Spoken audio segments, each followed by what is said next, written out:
He kōna ipurangi tēnei nā te reo irirangi o Aotearoa.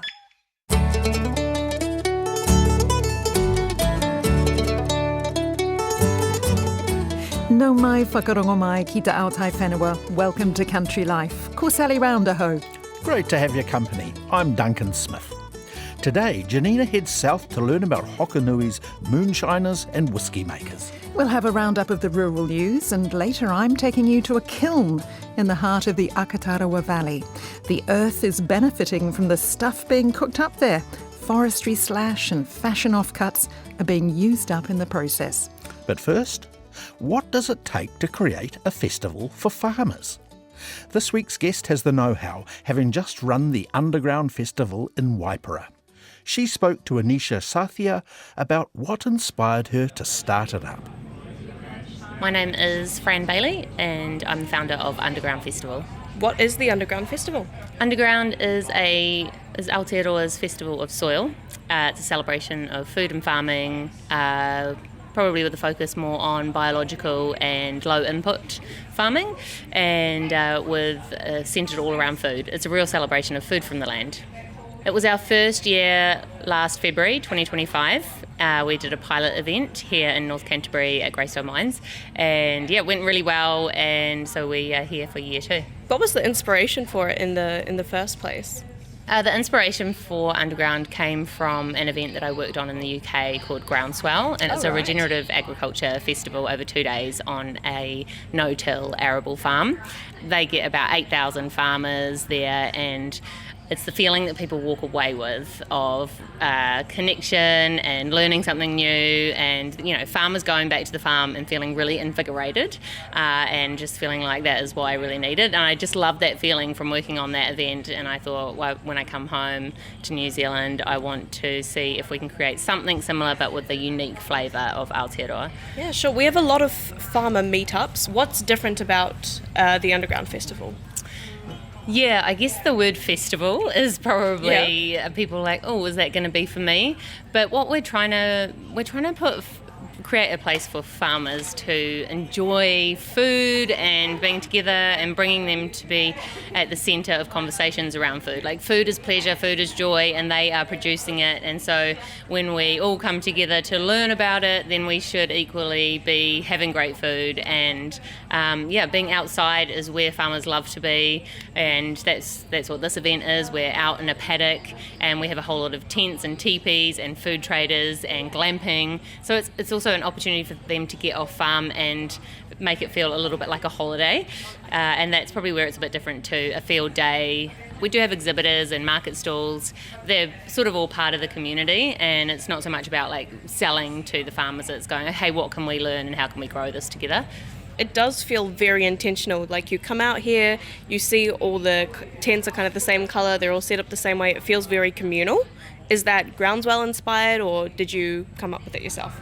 Yeah, no, that is inspired by my experience in the UK. They have about 9 different talk tents, and they are sort of the big stretch tents, and you can have small intimate talks and workshops for about 50 people, and then you might have 300 under one big tent listening to a speaker. And there's different areas. We have 3 sessions running at any time. We have outdoor sessions. You can walk up into the vines and learn about the biodiversity work they've been doing here at Greystone. Or you can do harakeke weaving under the teepee with Naior, there's quite a bit going on that you can dip your toe into, and it's that cross-pollination of different principles and philosophies and practices that we really like, because actually Aotearoa has so much diversity going on. We're all sort of there's different ways that we can be doing low input and biological farming, but coming at it from more of an indigenous perspective or coming at it from more of an agroforestry perspective. Yeah, and it's nice to kind of bring all of that together, and people can jump into whatever they might want to try or learn a bit more about. Last year was your pilot. What's the turnout been like this year? Oh, yeah, I've actually been quite blown away. I wasn't quite sure up until Christmas, but since January, we've just had, so many people, sign up for 2-day passes and come along. We've definitely exceeded last year's numbers, and, it's really quite humbling, and it's really cool to see. And why Greystone? I mean, it's beautiful. I can see why, but for those who are listening. That's a good question. Greystone came about through a connection I have with Angela Clifford and Nick Gill from the food farm in North Canterbury, and I had been talking to them about this amazing event I worked on in the UK and how I really wanted to create something similar here, and they sort of suggested, well, Greystone has this perfect, I've got a bee on my shoulder, this is so fitting. He's all right. And yeah, they very generously invited us to host it here. There's the perfect sort of 4 hectare paddock in the middle of the vineyard, so we're right in the middle, and it really just, I mean, it is the sort of centre of food and farming. You've got a mix of the both. There's a great restaurant in here. They're doing real paddock to plate. They are integrating sheep into their system all year round, and that sheep is also served on the table at their restaurant, so it's so beautifully interwoven into what we are all about at the festival. Smooth sailing so far? You haven't had any major hiccups? Everything's kind of run like a well-oiled machine? That is the dream. I mean, it is the first year you're running the full event, so you can't be too hard on yourself. Yeah, well, it actually, we've been hit with quite a big storm all around the country in the few days before the event, which was quite challenging in terms of a lot of ferries were cancelled on Monday and a lot of flights cancelled, and that was a key day for a lot of we have over 40 speakers and a lot of attendees, and so it was a bit of a juggling act to try and make sure that people could get here. One of our speakers is cut off in South Wairarapa and she won't make it, but everybody else has been able to make it, and we've been able to get everything up safely. So we have just been really blessed with the weather, and the sun's out now, and yeah, there's been a little bit of mud, but I think farmers can deal with that. And what are your hopes for the next few underground festivals? I would just love to see it continue to grow in quite a organic way, and just want people to feel like they can come here and they can learn new things, that we can have a collective voice about how we can move forward and make changes that are of benefit to our people and the land, and have those big hard topics around our food system, but also have a space that is enjoyable for people at the same time and has connection for farmers and growers. Underground Festival organiser Fran Bailey chatting with Anisha Sathya. And you may notice a new voice on the Country Life team there. It's lovely to welcome Anisha, who'll be covering the South Island for us. And she's already been getting into the swing of things, line dancing. We'll bring you that story a bit later in the season. Now for a roundup of the rural news from RNZ's Rural News Desk. The sale of Fonterra's consumer brands is one step closer after the vast majority of the co-op's shareholders voted in favour of the payout plan. The French firm Lactalis is buying Fonterra's global consumer brands business for $4.22 billion. At a special meeting this week, more than 98% of the co-op's 8,000 shareholders voted in favour of the payment schedule. Fonterra says shareholders would be in for $3.2 billion at $2 a share. The sale's expected to be completed by late March. Fruit and veggie growers are taking stock of damage following storms earlier in the week. Strong winds ripped berry tunnels and downed trees across power lines at Lewis Farms near Levin. Owner Cam Lewis says the wind came from a different direction to what they're used to. Worst for us is the strawberries. Our tunnel houses and the crop itself has been hit particularly hard by the wind. Lots and lots of tunnel houses with roofs gone and twisted steel, and a heap of our plants lying on the ground, which isn't ideal. And expect shortages of some vegetables in coming weeks. Jay Clark of Woodhaven Gardens says their zucchini crop was lashed by strong winds and will probably die. On the zucchinis especially, I think there's plantings that we'll lose entirely, where 100% of the crop, the growing centres has snapped, and so they won't bounce back and they will be lost. Some of the other crop may be touch and go, and we'll have to see exactly how it grows out of the damage it's sustained over the next week or so. From Otorahanga to Banks Peninsula, heavy rain drowned paddocks and damaged fence lines. And dairy farm generators had to rev up as high winds crashed power in hard-hit areas. The news team reports one farmer swimming his stranded sheep to safety. Wormwise manager Ginny Dodunsky is warning livestock farmers about the increased risk of pests and disease. The worm larvae that our animals take in when they're grazing, they live in droplets of water. So the conditions that we've got at the moment definitely favour larval survival. So we've got to get around that with really good feeding and then thinking about how we can use our different stock classes on our farms to clean up behind each other, because sheep and cattle have different worm species generally. So, one of the worst things we could do now with our lambs and calves is have them just going round and round and round their same little area on the farm. A farmer in the far north says more than 250 of his family's sheep have been killed by roaming dogs, and they're thinking of getting out of sheep farming altogether if the dogs can't be stopped. Finn Cook says he's tried contacting dog control at the Far North Council, but it's difficult to get proof of who the dogs belong to and that they're killing his sheep. He says he's running out of options and may have to quit farming. It's pretty disgusting to walk out there and seeing sheep half chewed on, still alive, can't move on the ground, especially in the heat with the flies and stuff, and flies laying eggs on a live sheep that's been chewed up. We're at a dead end. We don't know what to do. We don't know what support there is for us as farmers because the laws aren't in anyone's favour here.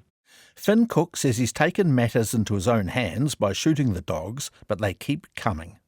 Calls for a reform of dog control laws are growing following a fatal dog attack in Northland this week. The local government minister says he's working with councils to improve enforcement guidelines. The pip fruit harvest is underway and early reports reveal the quality and quantity are looking very good. Danielle Adset of New Zealand Apples and Pears says weather during spring was perfect for growing conditions. Harvest is underway from Tairāwhiti to Nelson Tasman, including Hawke's Bay. Otago is probably still a week away. And so far, everything's actually looking phenomenal, which is kind of great to see 3 years after the cyclone. Growers and exporters are optimistic that this is going to be another cracker of a season. There will be fruit on their way to China as we speak. In other horticulture news, the forecast orchard gate returns for kiwi fruit planted per hectare are continuing to rise across all Zespri's kiwi fruit varieties.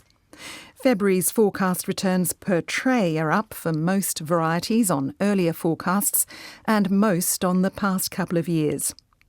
But returns for Ruby Red, the kiwi with the striking red flesh that launched in 2019, are continuing to fall. Sungold is still dipping off the highs of the 23-24 season to $11.70 per tray. Also on the up, prices at this week's global dairy trade auction. The average price rose 3.6%, the fourth consecutive auction where prices have risen since the start of the year. Fonterra has lifted its forecast farmgate milk price for the 2025-26 season and narrowed its forecast range. The midpoint has increased from $9 to $9.50 per kilo of milk solids.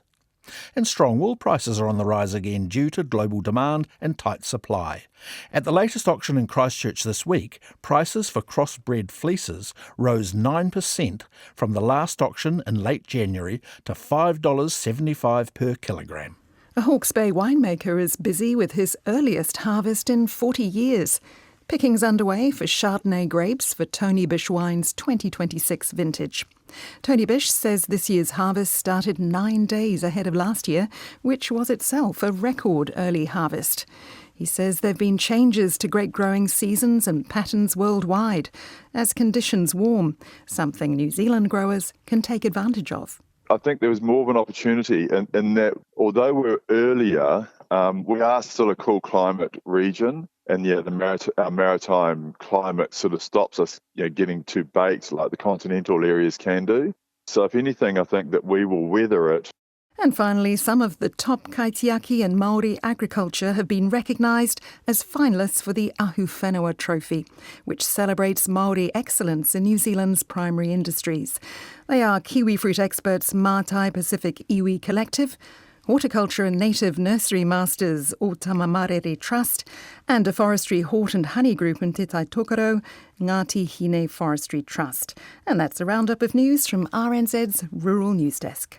You're listening to Country Life on RNZ National, 101 FM.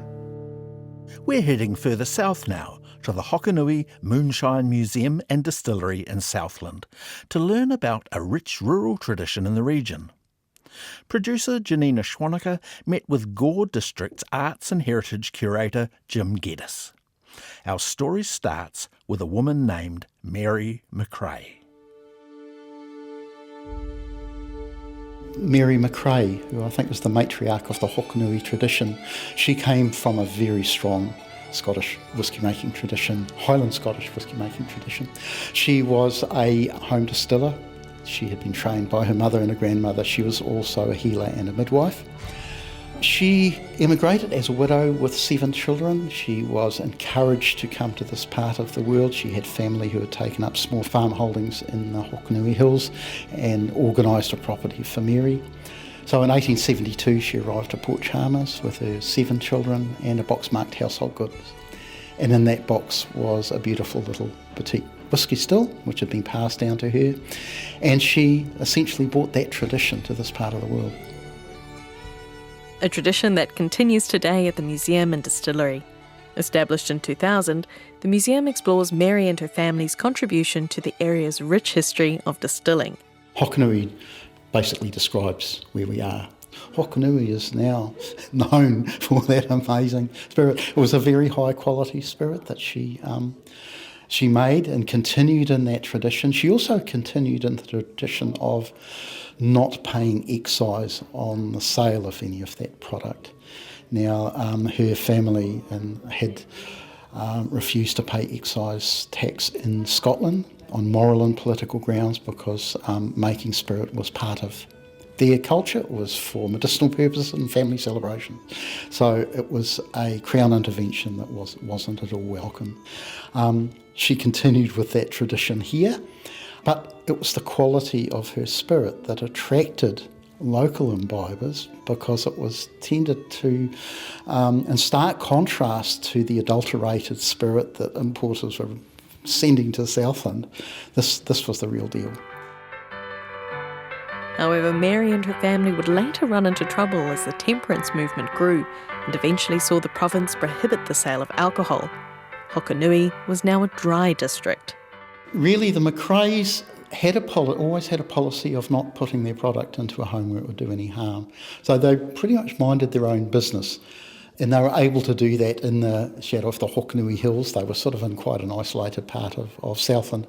But in other parts of Southland, and Gore is a good example, towns had been surveyed, and suddenly with the advent of the railway and provincial council money coming on stream for the building of bridges and the surveying of towns, lots of men, lots of hard-working men, lots of hard-drinking men appeared in places like this, to the extent that a lot of the subsequent settlers who were establishing churches and schools and businesses really wanted something done about the poor behaviour of the local imbibers.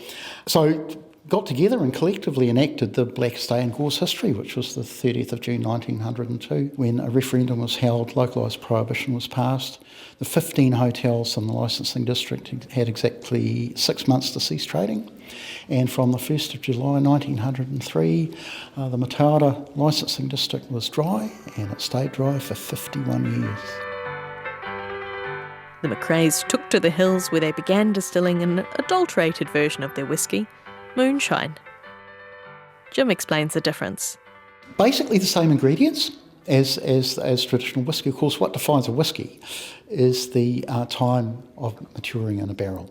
Okay, so by Scottish tradition, and some say Scottish law, a grain spirit cannot be called a whisky until it's been in a barrel for 3 years.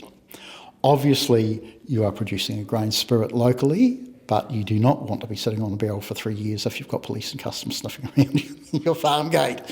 So essentially, Moonshine is a grain spirit that is finished to an acceptable level, a drinkable level, and it's gone in any container you can find, and it's sold illegally with no excise. So what was the reaction to this prohibition of alcohol in the region?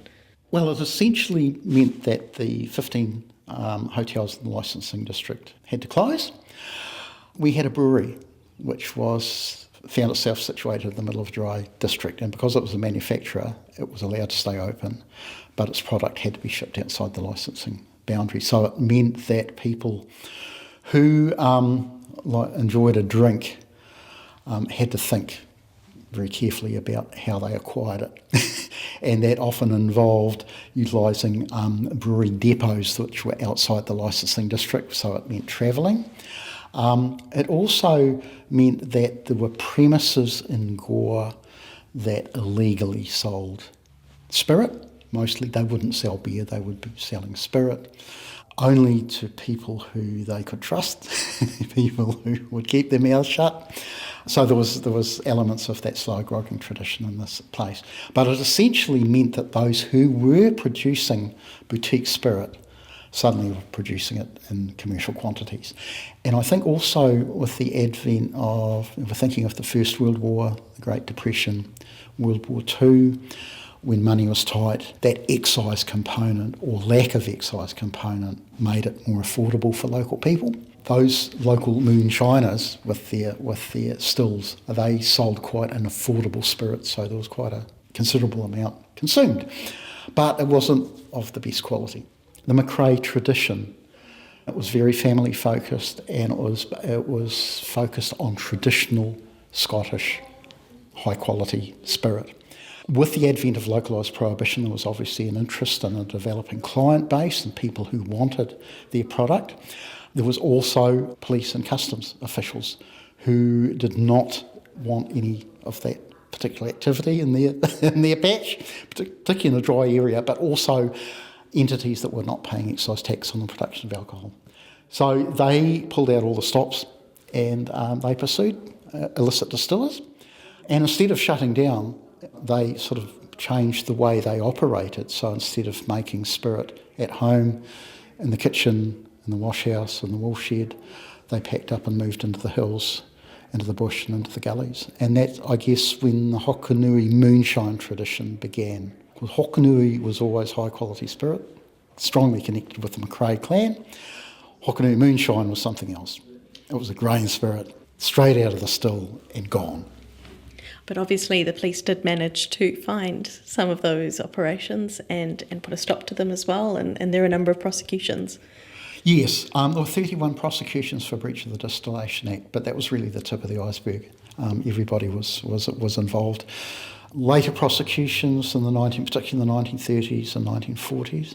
Interestingly, we look at those involved and those who were caught. There was a McRae implicated in all but 3 of those 31s, often tenuously, but there was a connection. But the quality control was not necessarily that of the old... The original Hokanui. When was the final prosecution? 1957. And that was interesting because really restoration had been passed in 4 years previously, certainly in Gore, Matara licensing district and the wider South Invercargill licensing district.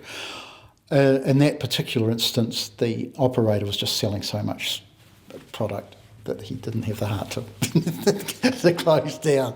It was in his best financial interest to continue, even though he had been prosecuted. Hokanui Moonshine is the stuff of legends and a core thread in Southland's rural fabric and rich Scottish heritage. Here it is as captured in Bob McFarlane's song Hokanui Whisky from Sounds of Southland.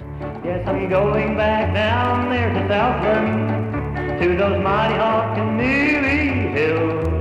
I'm going to ride through the draws and the gullies to see if I can find me a still. I don't mind if it isn't really working, at least I'll be able to see where those great old-timers used to make their Hokanui whiskey. The colourful history of this period in Southland is captured in the museum through a variety of informative, engaging and lifelike displays. It was meticulously researched by Jim and his team. The museum will guide visitors through the history and the background of Hokanui, also the background of licensing in general in this part of the world, because we've recreated some pre-prohibition Gore drinking establishments. We've also celebrated the temperance organisations who did so much work that moulded the history of this. I think we fell on our feet in the respect that the great-grandson of Mary McRae published a book in 1982, and the book was produced by the Gore Publishing Company, so we had that local connection. And he had explored his family traditions, and he basically had researched a lot of those early prosecutions. There's a chap called Bill Stewart, who is still to this day our museum patron, and just a mine of information. We discovered when we started working seriously to scope those prosecutions, the 50-year embargo had come off a lot of the police and customs records, so we were able to source them through National Archives. So we were able to get sort of a more considered version of events from them, and then there were enough oral histories of people that we gathered who had the more entertaining aspects of those prosecutions, and also talked about those who weren't prosecuted. Our timing was perfect, I think, because the right people just happened to be there at the right time. We've sadly lost a number of people who were big supporters and informants to us. And of course, the tradition still lives on today, with a modern distillery built in 2020, allowing the ongoing manufacture of this legendary spirit, with samples for visitors to try, all legally. It was always hoped that we would be able to continue the McRae tradition, albeit in a legal and tax-paid fashion. And we were lucky that, working with New Zealand Customs Service, we were able to get our own manufacturer's licence. Working with Bill Stewart, the great-grandson of Mary McRae, we were able to source a family recipe. We were able to get guidance from people in the distilling industry, and we were able to get support, financial support, to establish our own distillery in a non-profit capacity. So it is part of the museum experience. It's an interactive component of the museum experience.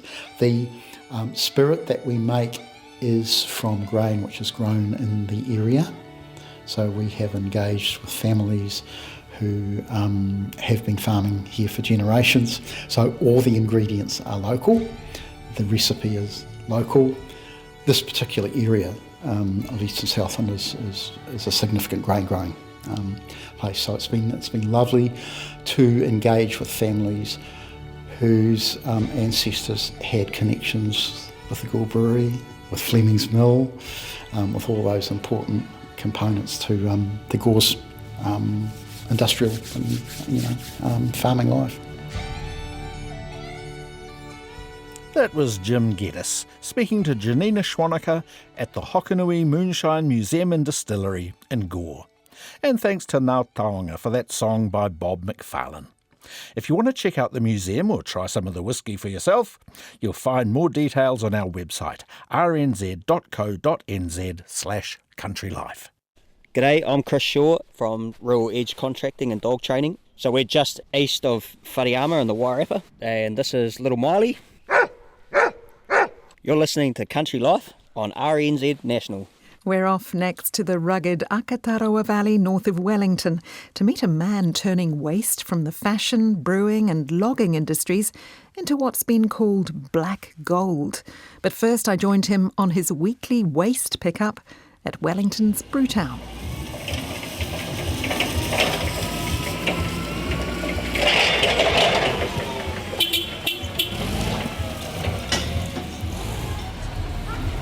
Yeah, thank you, Tate. Yeah.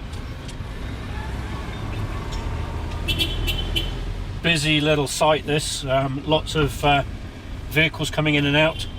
Lots of forklift movement. G'day, how are you? Happy New Year. Happy New Year. Matt Welton is on his weekly waste pickup at Panhead Brewery in Upper Hutt.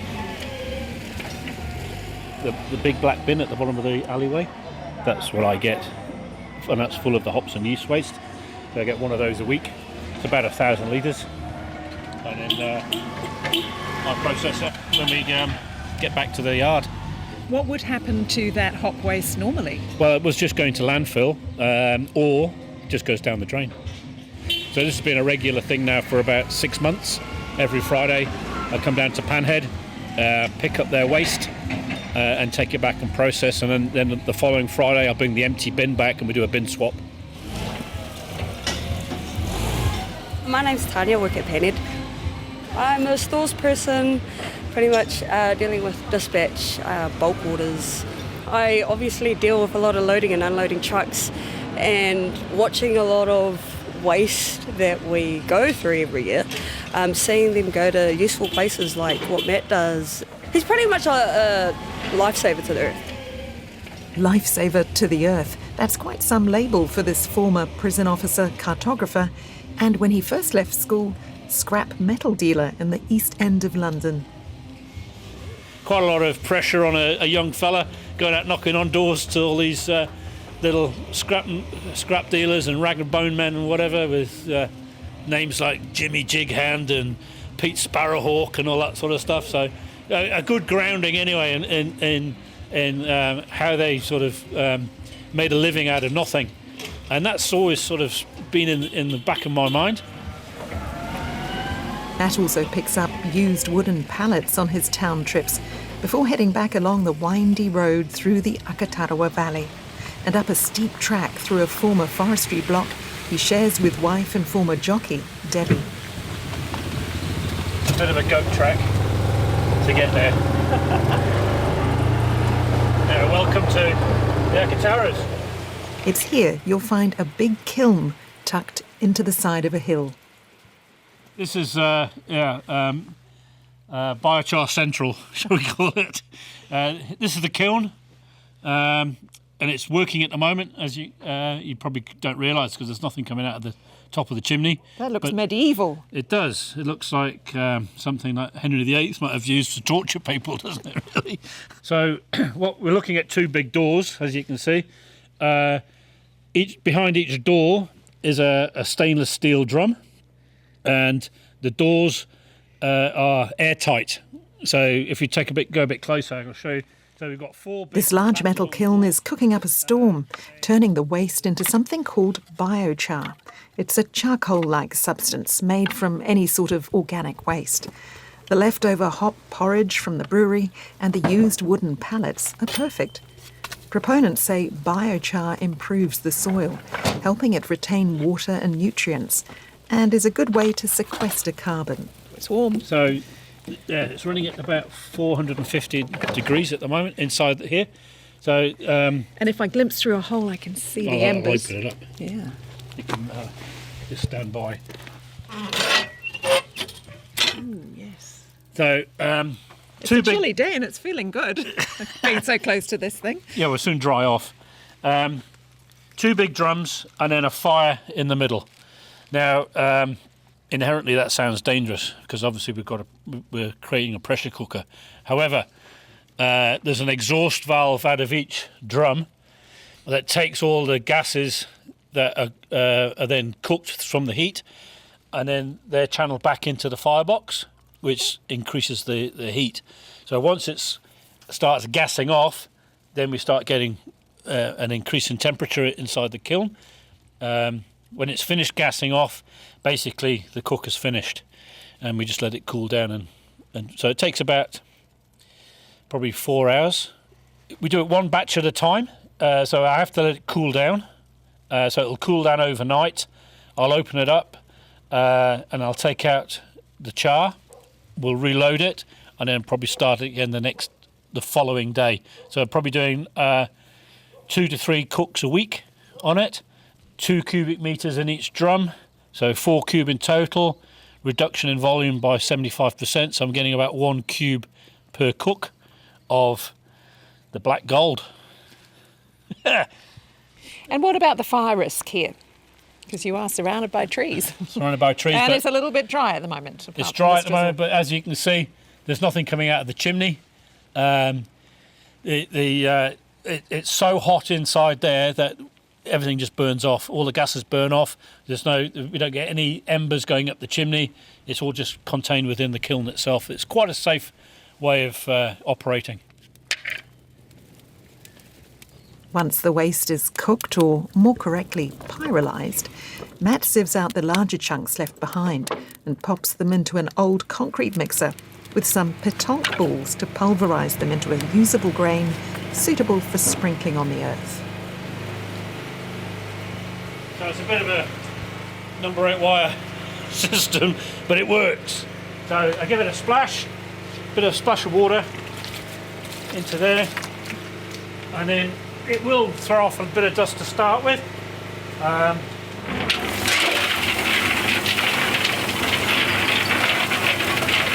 just leave that to run, and while that's running, I'm getting the next. I'm sieving the batch that's just gone before it, so it's sort of the timing's about right. So by the time I've sieved that, I'm ready for the next lot. And so once I get a bit of a routine going, it works fine. Yeah, a bit labour intensive at the moment, but it's like a proof of concept, and then I can scale it up from there.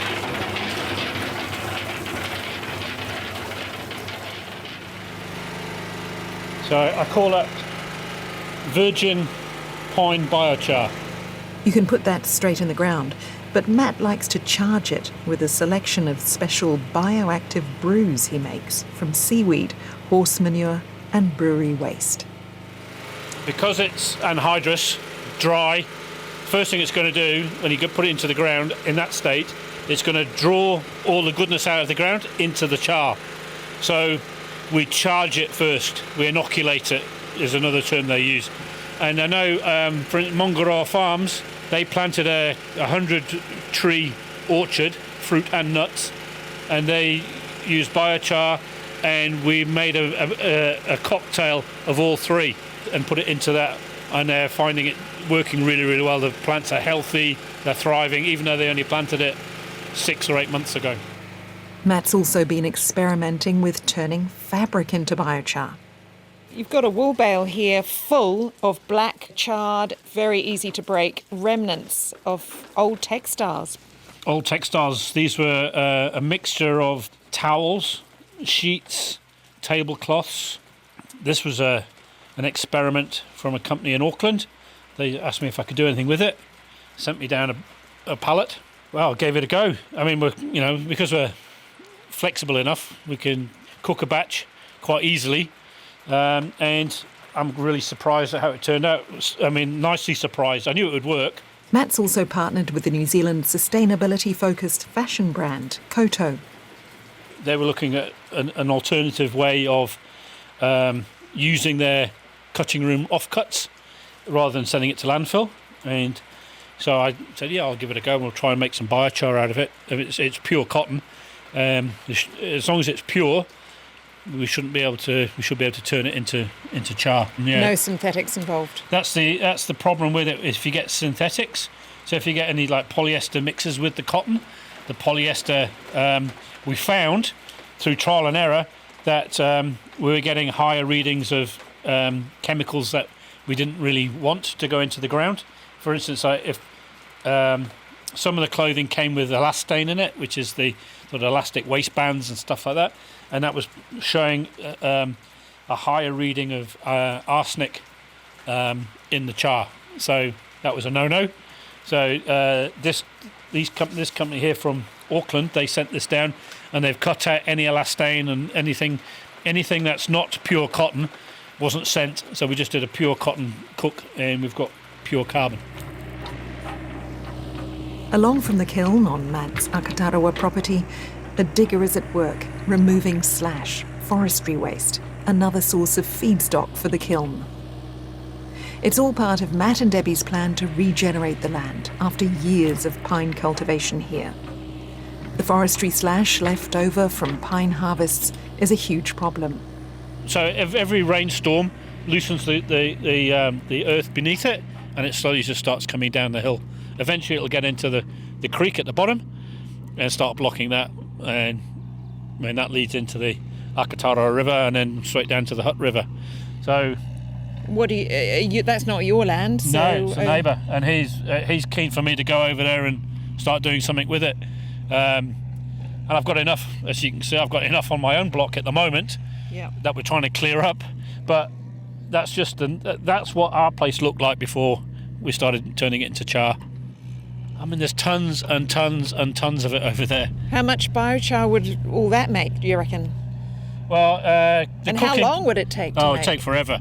The process of converting wood to char reduces its volume by 75%. You know, you put 4 cube in, you get 1 cube out, basically. You're getting rid of all that moisture, you're getting rid of all the volatile gases and whatever else that come off, and then all you get left to is this basic element of carbon. So over here we've got Ray. Again, a hauler was positioned on this site here, hauling the logs up from the valley below, and this is what's just been left buried in the ground from the hauler. Wow. So they'll be here processing. They'll be cutting off the ends. You can see all the ends are being cut. So they've taken the lengths they want, and then they just biff the rest over the side. And, so these logs have been buried in mud. Yeah, they've been buried in the ground. And he's just picking them out with the digger. Well, basically we're creating a track round to here, but there's only this section here. But I mean, again, there's just tons and tons and tons just Will buried. that all be under this skid site as well? That's all where you're standing. Metres and metres of it. Yeah. Would it? You could just let it rot, and it generally would. If you let it rot, create its own kind of ecosystem underneath here. But also it will create gaps and holes, and when it rains, that then just slips, and it's just very unstable ground. Because it's all right at the moment because the timber is quite fresh, but as it starts rotting, the ground starts giving way underneath, and then it'll just slip down the hill. So for us, because we want to enjoy this bit of land, and it's great to have tracks. We can walk the dogs, and then we can take the horses for a ride, etc. So if we can clear it all up and open it up and start getting some use out of it, then and I can make the char out of the timber. Even though it's pretty wet. Doesn't matter. Doesn't matter. We'll try and dry it as much as I can. You can see over on the left there, that timber there came out of the ground here where we're standing, and that's been out of the ground for about 2 months, and already it's just with the wind it's drying out. And I'm cooking today a batch of that timber there, so it works really well. In a paddock at the top of the property, Matt says Debbie's horses are enjoying the benefit of improved soils.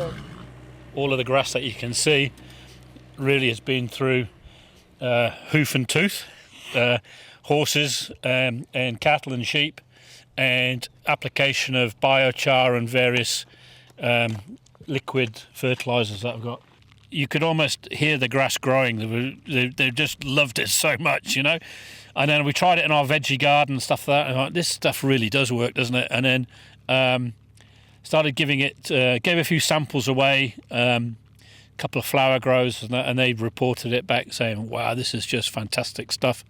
And then it's just slowly, the momentum has just built up from there. And it's a waste product, which was just going to rot and turn to methane and ammonia and whatever else. So now we're actually turning it into something that can actually be used. And here we have Geordie. Geordie's enormous. Yeah, so she's a 18-hand grey Clydesdale cross. You're a big guy, Matt, and she towers above you. Oh, she's huge. And it's quite funny because I'm from Newcastle upon Tyne in the northeast of England, and Geordie is obviously the regional dialect. In the open cast mines, coal mines up in the northeast of England, there's a huge crane called Big Geordie. So it just seemed quite appropriate we've got Big Geordie here on site as well. When you see her stablemate, Little Bonnie. Oh, quite a difference there. Chalk and cheese, aren't they? I don't know how tall she is, but she's not very tall. From here we can see the far reaches of the block. 30 hectares of native bush has been protected under a QE2 Trust covenant.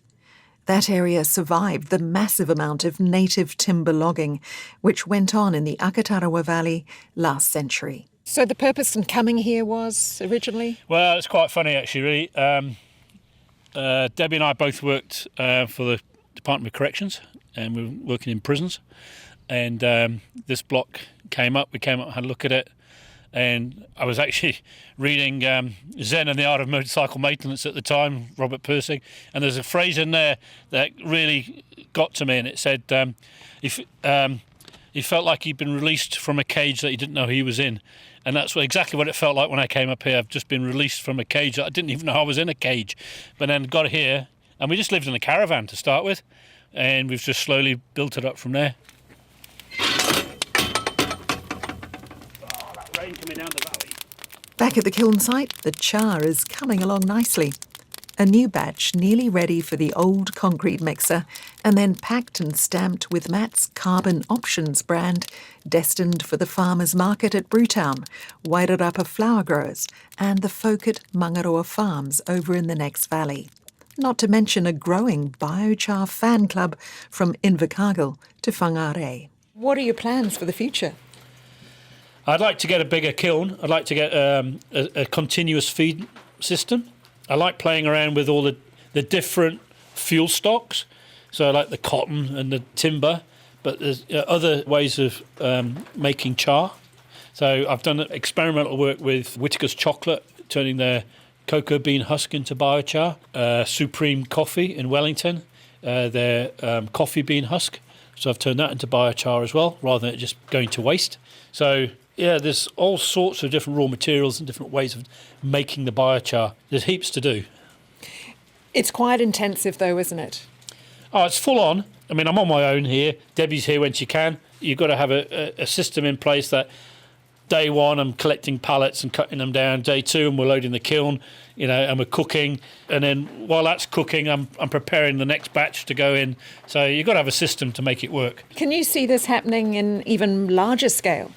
Definitely. You could have a system like this, a continuous feed system at landfill sites, taking all the green waste. I mean, you could have mobile plants going up to forestry sites and converting into char, following the crews around. And if you could talk to the crews and say, rather than throwing the waste to the left, can you throw it to the right? And then we can deal with it there. And then either you come up at night and do it when they've gone, or you wait till they've moved on to the next area, and then you follow it behind and clean up. There's so many different ways of utilising the product and utilising the waste, and getting involved with those communities. That I just think it's a no-brainer, really.